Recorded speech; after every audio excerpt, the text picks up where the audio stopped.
बढ़ते आगे, भरतपुर में गौ तस्करों का आतंक कम नहीं हो रहा। कुम्हेर थाना क्षेत्र में पुलिस और गौ तस्करों के बीच हुई मुठभेड़ से पहले का सीसीटीवी फुटेज सामने आया है। तस्वीरों में आप देख सकते हैं कैसे गौ तस्करों से भरा कंटेनर रफ्तार के साथ आता है, क्यूआरटी टीम की कार को घसीटता ले जाता है। बता दें, बीती रात पुलिस ने मुखबिर की सूचना पर घात लगाकर गौ तस्करों को रोकना चाहा तो उन्होंने पुलिस पर ही फायरिंग कर दी और कंटेनर से रौंदने की कोशिश की। हालांकि घटना में बाल बाल बचे पुलिसकर्मियों ने मोर्चा संभाला। मुठभेड़ के बाद 26 गौवंश छुड़ाए, एक तस्कर को धर दबोचा।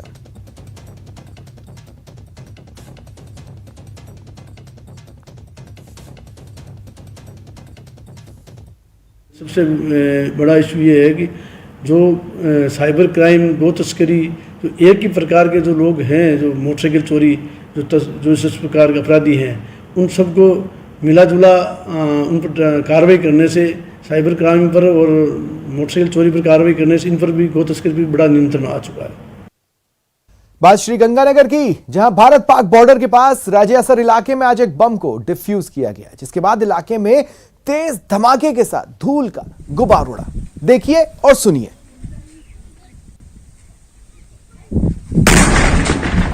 आप देख सकते हैं कैसे सेना के बम निरोधक दस्ते ने बम को ब्लास्ट करवाया और डिफ्यूज किया। बता दें, करीब 1 महीने पहले सूरतगढ़ के उदयपुर गोदरान की रोही में जिंदा बम मिला था, जिसे ग्रामीणों की सूचना पर पुलिस ने अपनी निगरानी में लेते हुए एहतियात के तौर पर उसके चारों ओर मिट्टी के कट्टे रखवाकर सुरक्षित किया। सेना के उच्च अधिकारियों को सूचना दी गई और लंबे इंतजार के बाद आज कुछ यूं बम डिस्पोज हुआ।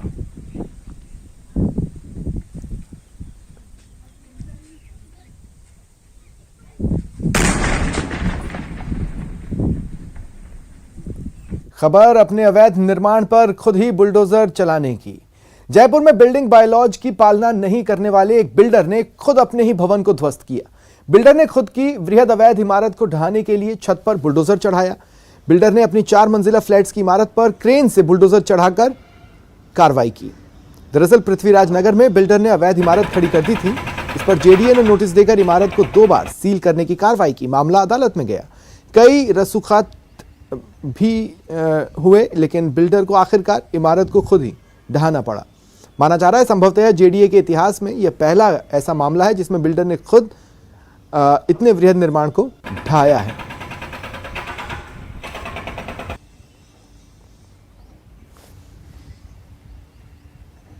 बात जयपुर की, जहां इंटरनेशनल एयरपोर्ट पर उस समय हड़कंप मचा जब सुरक्षा एजेंसियों को जानकारी मिली कि एक प्लेन क्रैश हो गया है। इसके बाद आनन फानन में एयरपोर्ट प्रशासन, सीआईएसएफ के जवान, पुलिस, जिला प्रशासन, सिविल डिफेंस टीम, नगर निगम, विद्युत विभाग, चिकित्सा विभाग एक साथ दौड़ पड़े। स्क्रीन पर आप देख सकते हैं कैसे ये जवान हालात काबू करने में जुटे। बता दें, ये पूरी कवायद, ये पूरी तस्वीरें एक मॉक ड्रिल का हिस्सा रही। हाल ही में पटना दिल्ली के बीच एक प्लेन में आग लगने के बाद इस तरह के माहौल को यहां प्रैक्टिस के लिए क्रिएट किया गया ताकि भविष्य में आपदा से निपटने के लिए टीम पहले ही तैयार रहे।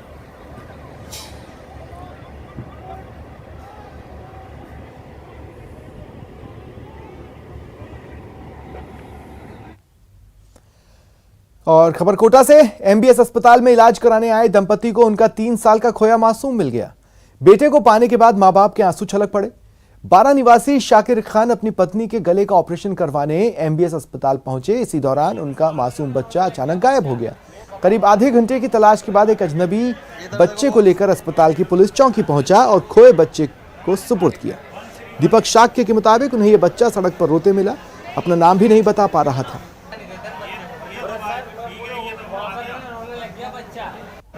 बेटा ने मेन गेट वहाँ पर फंस गया था ये, तो वहाँ से मैं इसको उठा के लेकर आया और पूरे हॉस्पिटल में लेके घूम कर बच्चे को पुलिस वहाँ पर भी मेरी जांच करवाई इसकी। ये बच्चा पुलिस वाले को देखने के लिए रोने लग गया। इसके माता पिता नहीं थे कि साथ में? उसके बाद में फिर मैं पूरे हॉस्पिटल में लेके घूमा इसको। इनको गिरा ऊपर चलो मम्मी पापा ऊपर है। मैं इसको लेके घूमा तो वापस इनको मैंने मेरी जाँच कराई, उन्होंने मोबाइल नंबर भी दिया, तो मैंने मोबाइल नंबर से मैंने यहाँ कॉन्टेक्ट हुआ, तो इनको बच्चे को संभला रहा हूँ मैं। अजमेर की पीसीपीएनडीटी कोर्ट ने ट्रिपल तलाक से जुड़े मामले में पीड़ित के पक्ष में फैसला सुनाया और आरोपी पति सलीमुद्दीन को भरण पोषण के लिए हर महीने 5,000 रुपए का हर्जाना अदा करने के आदेश दिए। यह फैसला संभवतः प्रदेश का पहला मामला होगा। पीड़ित ने साल 2019 में अपने पति के खिलाफ दरगाह थाने में दहेज प्रताड़ना और ट्रिपल तलाक की धाराओं में मुकदमा दर्ज कर आरोपी को गिरफ्तार कर कोर्ट में चालान पेश इस मामले में हुआ था। जो थी 139/2019 जो कि धारा 498 है, 406, 323, 3/4 मुस्लिम महिला विवाह के अधिनियम 2019 के तहत दर्ज की गई थी। ये प्रकरण से विचाराधीन रहा। इसमें मुलजिम सलीमुद्दीन उर्फ बापू अरेस्ट हुआ। अरेस्ट होने के बाद ये प्रकरण में चार्जशीट पेश हुई। इसमें धारा 5 जो मुस्लिम विवाह अधिनियम की ये स्पेशल 3 तलाक की धारा है, इसमें मेंटेनेंस के लिए परिवादी द्वारा एक एप्लीकेशन कोर्ट को पेश की गई थी, पीसीपीएनडीटी कोर्ट को। उसमें एक आदेश माननीय न्यायालय द्वारा श्रीमती सीमा ढाका द्वारा 9 जून 2022 को एक आदेश पारित किया है कि आरोपी सलीमुद्दीन बापू श्रीमती सना खान को हर माह भरण पोषण की राशि के रूप में 5,000 रुपये प्रदान करे, जिससे कि उसका वो मेंटेनेंस के लिए अपने खाने पीने और रहने का वो यूज कर सके। बिना प्लानिंग और सही समय पर काम नहीं शुरू करने का नतीजा क्या होता है, उसका जीता जागता उदाहरण राजधानी जयपुर में दिख रहा है। अपनी अकल पहले क्यों नहीं लगाई? प्यास लगी तो करने लगे कुएं की खुदाई।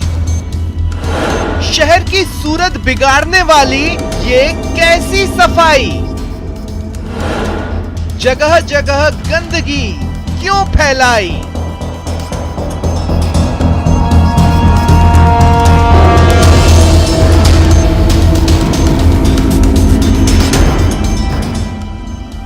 पहले तो होश रहा नहीं, जब सिर पर मॉनसून सवार हुआ तो मची हड़बड़ी। जाहिर है हड़बड़ी में गड़बड़ी तो होगी ही, सो हो गई। सफाई के नाम पर चले थे शहर की सूरत संवारने, लेकिन ये क्या, जो भी कुछ ठीक ठाक था उसे भी बिगाड़ कर रख दिया। जगह जगह कचरे का अंबार। ये शहर कम, कचरा घर ज्यादा नजर आ रहा है। प्रदेश की राजधानी पिंक सिटी की ये हालत उन्होंने ही कर डाली है जिनके कंधों पर इसे खूबसूरत बनाने की जिम्मेदारी है।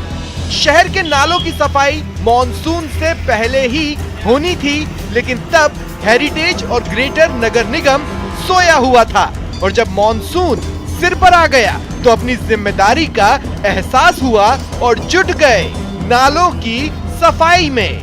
नतीजा क्या निकला आप देखिए। सड़क पर पसरी गंदगी शहर वासियों के लिए मुसीबत का सबब बन गई है। देर अभी बरसात हो जाएगी, मान लिया आज बरसात हो जाए तो यहाँ ऐसे साधन निकलने की प्रॉब्लम हो जाती है। ठेले कहाँ खड़े रहेंगे बीच में रोड पे। कई लोग बात गिर जाते हैं, यहाँ पे एक्सीडेंट और जाम लग जाता है, बहुत तगड़ा जाम लग जाता है शाम के टाइम।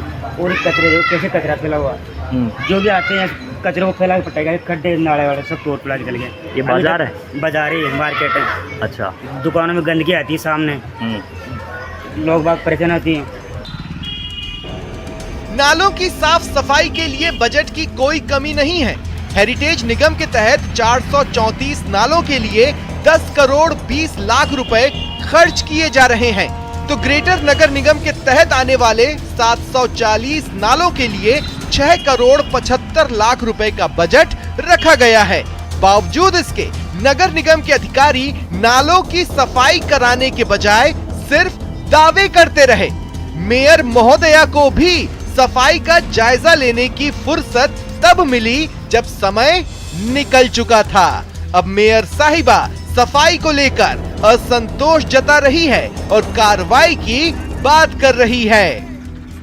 नालों की सफाई के बारे में मैं यही कह सकता हूं कि 30 जून तक समस्त नाले साफ करने की भरसक प्रयास है, और ये हमारे मुख्य अभियंता डेली मॉनिटरिंग कर रहे हैं, और 30 जून तक समस्त नाले साफ हो जाएंगे। ये हम डेली बेसिस पे मॉनिटरिंग कर रहे हैं।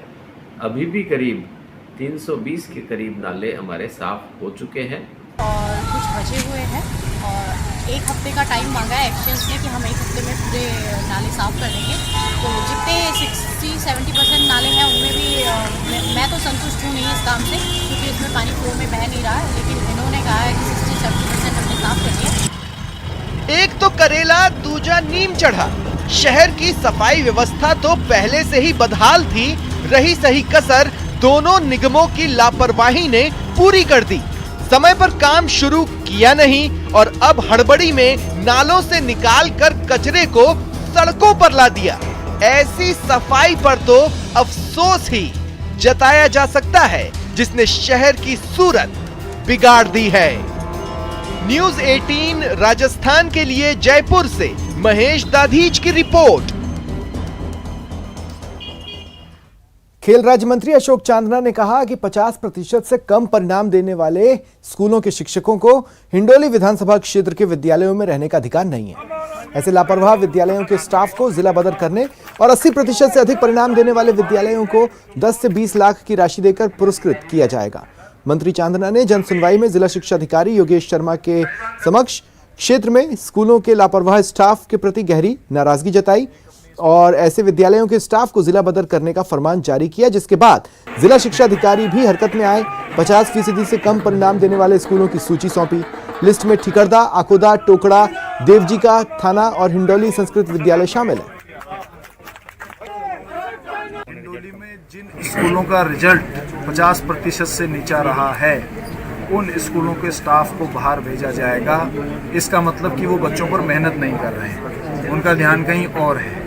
और जिन स्कूलों ने 80% से ऊपर रिजल्ट दिया है उनमें खुद जाकर सबसे चर्चा करके 10 लाख से 20 लाख रुपए तक के विद्यालय की सुविधा अनुसार वहाँ पर पैसे दिए जाएंगे, ताकि आगे भविष्य में और ज़्यादा लगकर सारे अध्यापक हमारे बच्चों पर मेहनत करें और हमारे क्षेत्र के बच्चों को पढ़ाने और उनको आगे बढ़ाने में अपना योगदान। हमारे पास 60 विद्यालय से हैं जहाँ पर 10th की कक्षा चलती है और 44 विद्यालयों में 12th की कक्षा चलती है। सभी 12th के विद्यालयों की परीक्षा परिणाम 80% से ऊपर है। लेकिन दुर्भाग्य से 5 विद्यालय से हैं 10th के जहाँ का रिजल्ट 50% से कम है। उनमें ठीकरदा है, आकुदा है, टोकड़ा है, थाना है और संस्कृत स्कूल हिंडोली है। इन 5 विद्यालयों का रिजल्ट 50% से कम है। प्रदेश में बारिश का इंतजार है, लेकिन डूंगरपुर के लोगों के लिए इस इंतजार का खासा महत्व है। अगर इस साल मानसून की सही बारिश नहीं हुई तो आगे पूरे जिले में गंभीर जल संकट पैदा हो सकता है।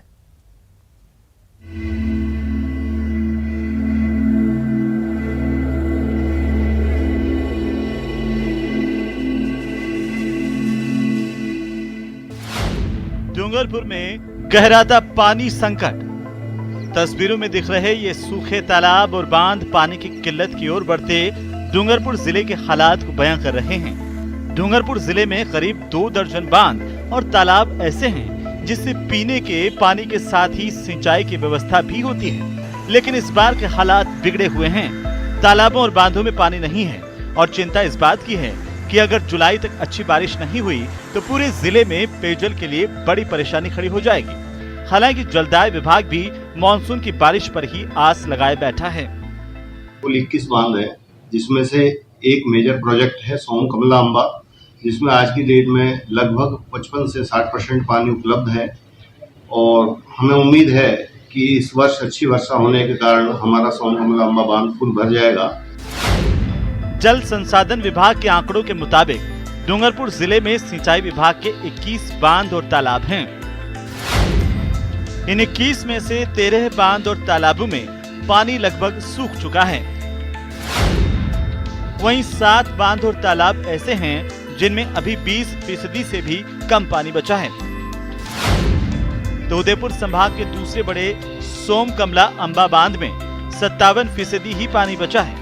7 बांध जो है माइनर इरिगेशन स्कीम्स के हैं, जिनमें भी लगभग 10 से 20% वाटर आज की डेट में अवेलेबल है और जो छोटे बांध हैं less than 4.25 million cubic metre capacity के हैं वो जयपुर में अब गजराज की पूछ कम होती जा रही है। क्यों? देखिए। महंगाई के कारण जयपुर में अब गजराज की भी पूछ परख कम होती जा रही है। हालत यह है कि महावत हर रोज गजराज की साज सज्जा कर आमिर महल तक ले जाते हैं, लेकिन हाथी सवारी पर दौलत और दुलार न्यौछावर करने वाले सैलानी अब कम ही हैं। महल के हाथी स्टैंड पर हाथियों के साथ खड़े महावतों का कहना है कि बहुत उतार चढ़ाव देखे हैं, लेकिन इस शाही सवारी ने ऐसे बुरे दिन कभी नहीं देखे। आलम यह है कि एक दिन में 20 में 4-5 हाथियों को ही सवारी कराने का मौका मिल पा रहा है। महावतों ने हाथियों की देखभाल के लिए अपने जेवर घर तक गिरवी रख दिए हैं। उनका रोजगार ठप हो चुका है। महावत बताते हैं कि कोरोना से पहले पर्यटक यहाँ हाथी सवारी के लिए लाइन लगाकर अपनी बारी का इंतजार करते थे। समय का फेर देखिए, अब हाथी सैलानियों का इंतजार करते हैं। अभी टूरिज्म तो ना के बराबर है और महंगाई तो सर चढ़ के बोल रही है। अभी स्थिति ये है, पहले 2500 रुपये खर्चा आता था, अभी 3500 रुपये खर्चा आ रहा है। हमारे यहाँ के जो हाथी पालक हैं उनकी दशा दिन पर दिन खराब होती जा रही है। फिलहाल इतना ही, मुझे दें इजाजत, नमस्कार।